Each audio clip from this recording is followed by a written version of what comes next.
بسم اللہ الرحمن الرحیم۔ السلام علیکم ناظرین، فدا عادل آپ کی خدمت میں حاضر ہے۔ افغان طالبان کے لیے ننگرہار صوبے سے بڑی تشویشناک خبریں ہیں،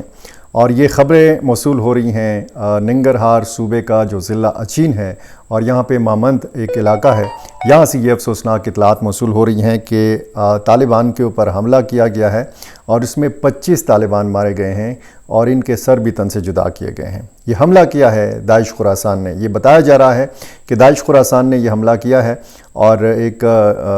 وقفے کے بعد، ایک لمبے عرصے بعد ہم دیکھ رہے ہیں کہ داعش خراسان نے بڑا حملہ کیا ہے۔ اگر ان اطلاعات میں صداقت ہے، کیونکہ ابھی تک افغان طالبان نے اس حوالے سے کوئی لب کشائی نہیں کی، اس حوالے سے کوئی بیان جاری نہیں کیا گیا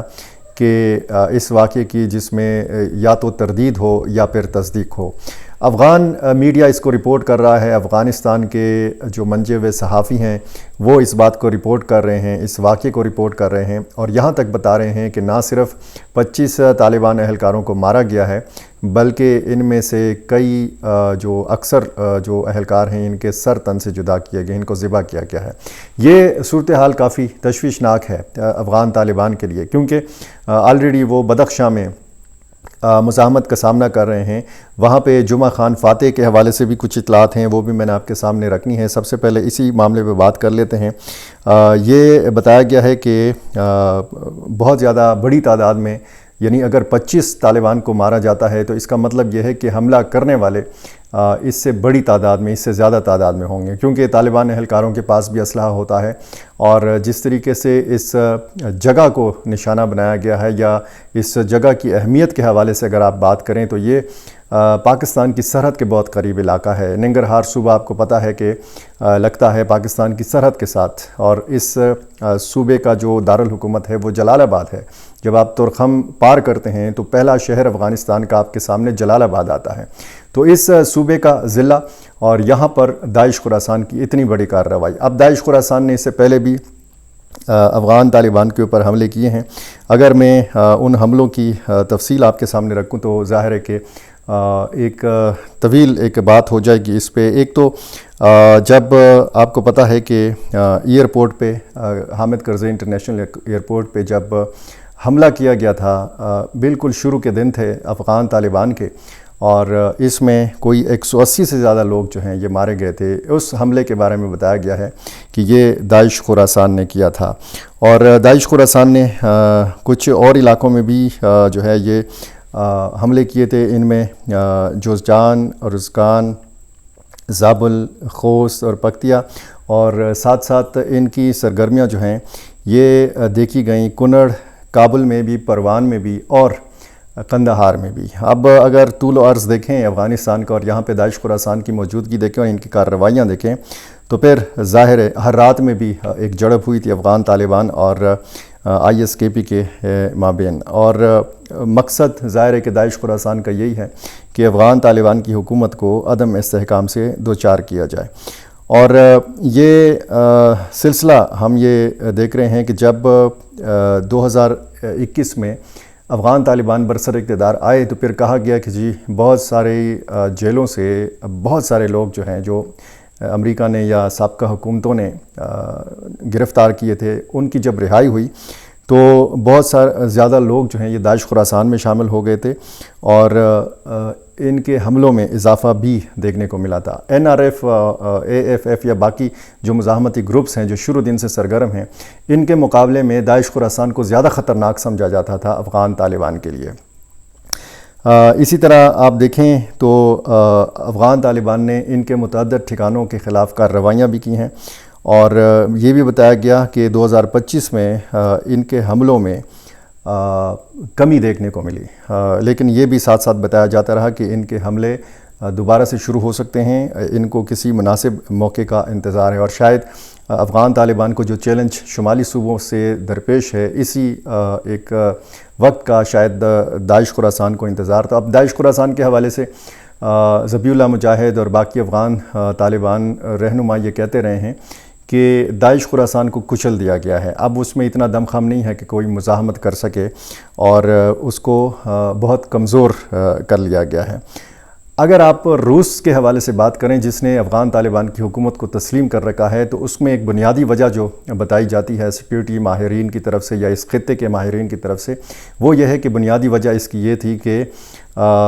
روس کے لیے بھی ایک بڑا چیلنج ہے داعش، اور ماسکو کانسرٹ ہال میں جو ایک حملہ ہوا تھا جس میں کچھ سینٹرل ایشین ملکوں کے لوگ بھی ملوث تھے، اب اس حوالے سے پھر روس کو یہ خواہش پیدا ہوئی کہ داعش خراسان کو کچلا جائے۔ داعش خراسان کو کچلنے کے لیے ان کو افغان طالبان جو ہے یہ مناسب لگے۔ انہوں نے کہا کہ چونکہ داعش خراسان کے حملے طالبان کے خلاف بھی ہیں، تو افغانستان کے اندر داعش خراسان کو کنٹرول کیا جا سکتا ہے، یہاں پہ اس کو کچلا جا سکتا ہے۔ ایک بنیادی وجہ یہ تھی کہ روس نے افغان طالبان کی حکومت کو باقاعدہ طور پر تسلیم کیا۔ اچھا، اس میں جو اس طرح کی تنظیموں کی کارروائیاں ہوتی ہیں، اس میں بم دھماکہ کرنا، بارودی مواد سے اڑانا، آئی ای ڈیز کے ذریعے، بارودی سرنگوں کے ذریعے، اور پھر خودکش حملے بھی کیے ہیں داعش خراسان نے۔ اس میں اگر آپ دیکھیں تو ایک تو میں نے آپ کو بتایا بڑا جو واقعہ تھا وہ حامد کرزئی انٹرنیشنل ایئرپورٹ یعنی کابل ایئرپورٹ کا حملہ تھا، جس میں جو تھے یہ امریکی فوجی بھی 13 کی تعداد میں مارے گئے تھے، اور 169 کے لگ بھگ افغان شہری جو ہیں یہ مارے گئے تھے۔ کوئی بتایا گیا ہے کہ 182 افراد اس حملے میں مارے گئے تھے، اور اسی طرح اس حملہ آور کا نام بھی بتایا گیا تھا جس نے ذمہ داری قبول کی تھی۔ ظاہر ذمہ داری تو داعش خراسان نے قبول کی تھی، اور پھر اس حملہ آور کا نام عبدالرحمن الگوری جو ہے الوگری، عبدالرحمن الوگری، یہ نام بتایا گیا تھا کہ اس نے یہ حملہ کیا تھا۔ اور یہ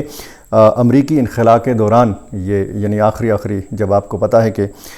جہاز جا رہے تھے، لوگ اس جہاز کے ساتھ لٹکے بھی تھے، جہاز بھر کے بھی امریکہ کے جو جہاز تھے یہ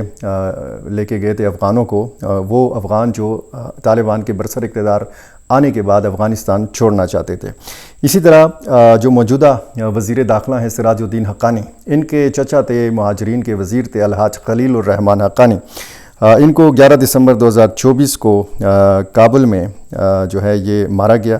اور اس واقعے کی ذمہ داری بھی جو ہے داعش خراسان نے قبول کی تھی۔ یہ بڑے حملوں میں تھا، ظاہر ہے کہ ایک بڑے منسٹر کو جو ہے یہ مارا گیا تھا، اور اس میں آپ کو یہ بھی پتہ ہونا چاہیے کہ داعش خراسان کے حوالے سے جب ہم یعنی پاکستان کی طرف سے ایک الزام لگایا جاتا ہے یا جو بتایا جاتا ہے کہ ٹی ٹی پی،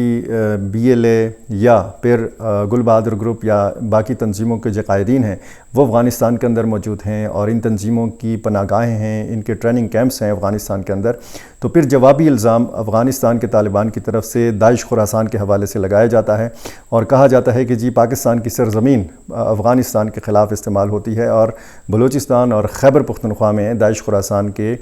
تربیتی مراکز ہیں۔ یہ جوابی الزام ہے افغان طالبان کا پاکستان کے اوپر۔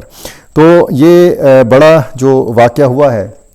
25 طالبان کو مارے جانے کے حوالے سے اچین ضلع میں مامند کا علاقہ ننگرہار صوبہ، اور اس کی مزید تفصیلات آنی ہیں، ڈیولپنگ سٹوری ہے، کیونکہ یہ کچھ ہی محدود تعداد میں افغان جو ذرائع ابلاغ ہیں یا جو افغان صحافی ہیں یہ اس واقعے کو رپورٹ کر رہے ہیں۔ داعش خراسان نے اتنے بڑے عرصے کے بعد، یعنی اگر 2025 کے بارے میں بتایا جاتا ہے کہ یہ سال داعش خراسان کے حملوں کے حوالے سے یہ بتاتا ہے، اعداد و شمار یہ بتاتے ہیں کہ حملے کم ہوئے ہیں، اور اب اگر 2026 اتنا عرصہ گزرنے کے بعد یعنی 8 مہینے گزرنے کے بعد ایک بڑا حملہ جو ہے یہ کیا گیا ہے 2026 میں، تو پھر یہ کہا جا سکتا ہے کہ داعش خراسان بھی ابھی تک موجود ہے، فعال ہے، اور اسی طرح جو دوسری القاعدہ ہو، باقی غیر ملکی تنظیمیں ہوں، اس حوالے سے بھی جو رپورٹس آتی ہیں تو اس میں یہی بتایا جاتا ہے کہ دنیا بھر کے جو ملیٹنٹس ہیں یہ ایک بار پھر اکٹھے ہو رہے ہیں افغانستان کے اندر۔ افغان طالبان کو ایک بڑا چیلنج درپیش ہے، اور فصیح الدین فطرت جو ان کے آرمی چیف ہیں، بدخشاں سے ان کا تعلق ہے اور خود تاجک نسل ہیں، یہ مذاکرات کے لیے گئے ہیں بدخشاں۔ اطلاعات یہ ہیں کہ یہ کوشش کر رہے ہیں کہ جمعہ خان فاتح کے ساتھ مذاکرات کیے جائیں۔ جمعہ خان فاتح کے بارے میں بتایا جاتا ہے کہ یہ لاپتہ ہیں، یا یہ فرار ہو گئے ہیں، یا کسی کارروائی میں